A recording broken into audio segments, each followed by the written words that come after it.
My name is Matthew, and I'm back. We're on part 3 of my 4K Q&A answering session, and we're now on to question number 10, and this is from Matthew Mansell. Hello, a lot of people seem to say that for them, reading is an escape. However, it seems that these people are escaping through genre fiction like romance, fantasy, sci-fi. As someone who doesn't typically read books that fall into that stereotypical escapist genre, do you find that you read books for escapism? Perhaps we are just justifying our pathological habit.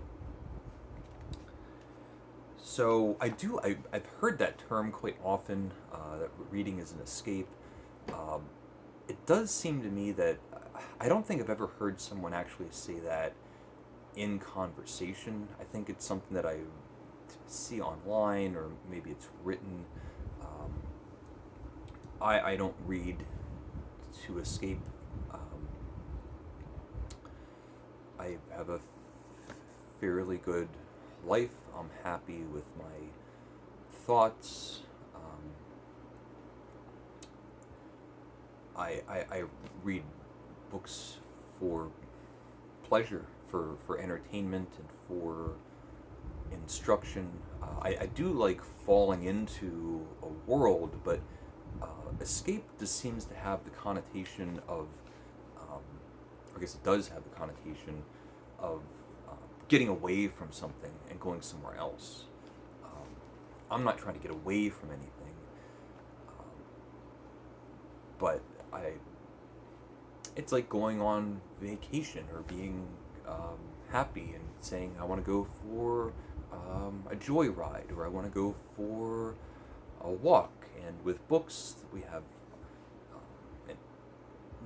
nearly an infinite number, we have a countless number of great people that we can go on walks with. All of these books, all these authors, all these characters, and it's great fun. Um, and I don't read. You're right. I don't tend to read romance or fantasy or um, sci-fi. Um, when I read Lord of the Rings, um, I will say there's something cool about um, becoming invested um, in a completely different world. So there's something really special about that. I don't know if it's escaping. I hope that's a decent answer. But I don't escape when I read. Question number 11. This is from Joseph Baxter. Congrats, Matthew. I'd love to know what books you have nostalgia for from your time as a child. For me, it's books like The Twits and The Fantastic Mr. Fox. Um, I did not start reading for pleasure, reading anything at all really, until I was maybe 18 or 19 years old. And I met my old friend Bob, and he turned me on to just an aspect of a full life that I was completely ignorant of. So, unlike a lot of people that had their favorite childhood, like children's books that they remember being read to at night, I just don't have that experience. Or maybe for some reason I don't remember, but I do not. I have nieces now, and so when I read this, I'm automatically interested in looking up The Twits and The Fantastic Mr. Fox, which I loved the Wes Anderson movie, the stop action stop action movie. I don't know if I realized that it was. I don't know what I was thinking. It seems like, of course, it was a children's book, but thank you for the recommendations, because I'm going to look them up. Ludwig Wittgenstein. Congrats on 4K. I just have one slightly loaded question. Why do you read? Is it to learn about history, discover more about yourself, or to just enjoy a good story? This is a topic that interests me, so I'd love to hear your thoughts, as we have fairly comparable tastes in books. So, there's a couple different answers depending on the kind of conversation that we're having. I read for fun. I think it's fun to read. I look forward to it when I think about when I get home from work and think I'm going to do a couple chores. I have my dishes. I'm going to make sure Andy and Daphne are okay, and I'm going to sit down and read my book. That's just a very practical answer to your question. It's very much, it has all the similarity of looking forward to getting home and turning on the television and watching your program. Now, I do think reading great books affords a lot more than that. It's not just you can read a story. There's a lot of all the benefits, just an innumerable amount of benefits from reading. These are some of the greatest minds that ever lived, the greatest storytellers that ever lived, and at some point, all of these people wrote things down for us to read. I mentioned Horace earlier. A person that lived, I guess, 2,000 years ago, something like that. A person 2,000 years ago was writing stuff down, and I get to read it in translation, but incredible. I get to hear about his worldview, how he sees the world. And you mentioned, is it to learn more about history? And I'm not exactly saying that, because I don't think I've necessarily learned a lot in that capacity. But there's something amazing about having insight into another person's mind, just that alone. But all over the globe, all through human history, while we were writing things down, and people are just endlessly fascinating. We have all the authors that are writing things down, these great minds, and then the characters. If it's fiction or nonfiction, all of these people behaving, all the different ways that people can behave, and it's kind of neat to read a book that's 200 years old and to see some character traits and think, I know that person. I've seen this. Also, with reading, you get just some practical benefits. Since you have access to all these people writing all these books, telling all these stories, you just have the capacity of, what am I trying to say? There's a much wider net of stuff to grab. Everybody has like their own little pile of stuff, and if you just spend your time with same three people talking about the same three things your whole life, that's a certain amount of stuff. The more time you spend with other people reading these books, the more stuff you have. So things like a wider vocabulary, a more sympathetic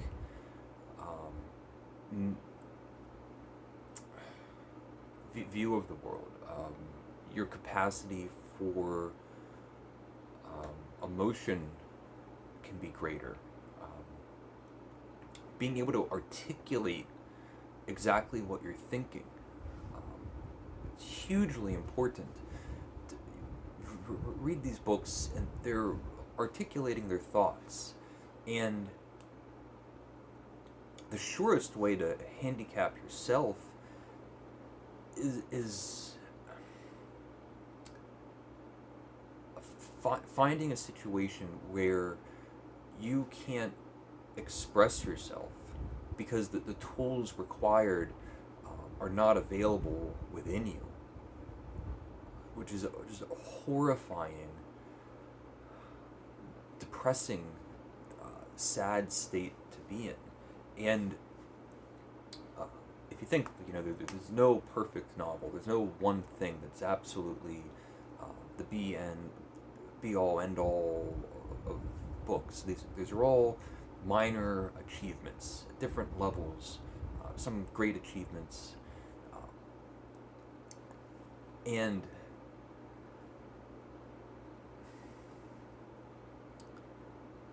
I think about even struggling to answer your question now, and think how much more difficult would it be for me to express myself if I haven't read the books that I had read.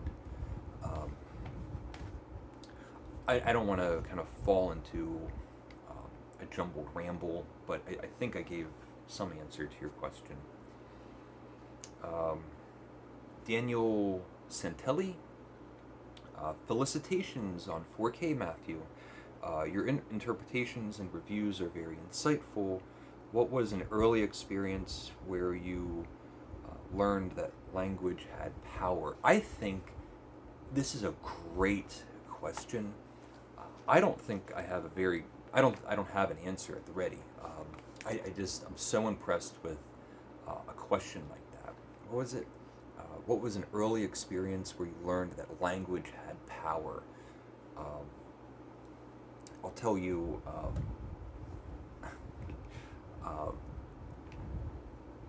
an anecdote.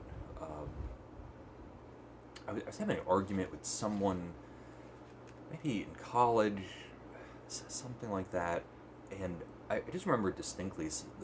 At some point, someone said, "Well, where's the reciprocity?" And at the time, I wasn't very well read. I wasn't reading things. I didn't have a very good vocabulary. I wasn't very well spoken. Reciprocity. I couldn't say the word. I knew what the word meant, but I was thinking well, reciprocate. So reciprocate, reciprocity. I got to do a better job with these words. Someone says reciprocity, and all of a sudden they win the argument. That's not fair.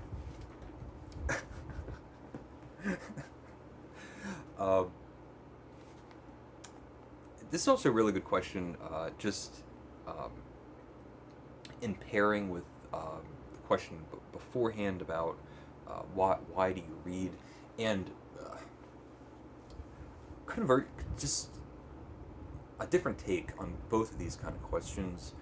I think about so many people that I meet or had met that are terrible storytellers. Somebody comes up and says to themselves, "I'm just going to start talking to this person," and now there's someone talking to me, and I listen and I think, I cannot believe this is coming out of your mouth. I'll give you an example. There's a guy, this is last year, and it's an old coworker, boring old person, boring old person that thinks that they're so fascinating. Everybody wants to listen to them. And the person went on a vacation, and now it's been a week or 2 weeks, whatever. They're back from their vacation, and I'm not having an interaction. I'm just sort of overhearing. There's another person, and the old boring person that just got back from their vacation, is dropping hints that they want to talk about their vacation. And finally, the other person relents and says, how was your vacation? This person that's now got got what they wanted, they got the result that they wanted, is now going to talk about their vacation. And they start, this is after a week or 2 weeks of vacation. So how is your vacation? And the person starts with the day before they leave for vacation and the packing. I'm listening to this and going, you're talking about packing, getting the bags out, getting laundry ready, remembering, want to make sure I don't forget my ball cap when I'm on the road, or we pack snacks. And it blew my mind. So he's telling his story about his vacation, starting with the day before with the packing, and says that he took a nap. In the middle of the morning, during the packing, he took a nap. This is in his story. Napping. And I'm just thinking, like, oh my God. So later in the day, there's another person. Again, the old boring person's dropping hints. The other person says, how was your vacation? This person, the old boring person that we've already heard start their vacation story, again starts with the day before with the packing. Again mentions the nap. I was gobsmacked. I thought, this isn't just someone rambling on. This is someone who has their story that they tell from person to person. Oh, how was your vacation? Well, it started with packing. I took a nap. Like, something that you get from reading books is realizing that what comes along with storytelling is recognizing, having the understanding, sympathizing that there's somebody listening. There's somebody hearing you go on and on. Just the other day, someone was telling me about debit cards that charge you a small fee when you use your debit card. Unbidden. There's no reason for this to come up. And it wasn't just that some debit cards charge you a small fee. It was a whole thing about it, how some cards do charge you and other cards, they don't charge you. The person says, in fact, there was one time I had a debit card that would charge you, and then it would give you the refund on the charge. So it actually didn't charge you, but it would show a charge. And I'm just listening to this, thinking, like, what are you talking about? Who? This isn't small talk. And anyway, I could do whole videos about little interactions.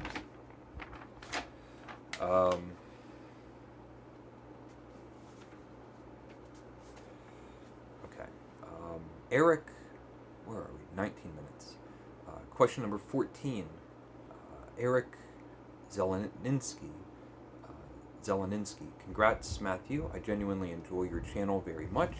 You've mentioned before you try to plan your time efficiently between your work life and your reading life to ensure you set aside enough reading time.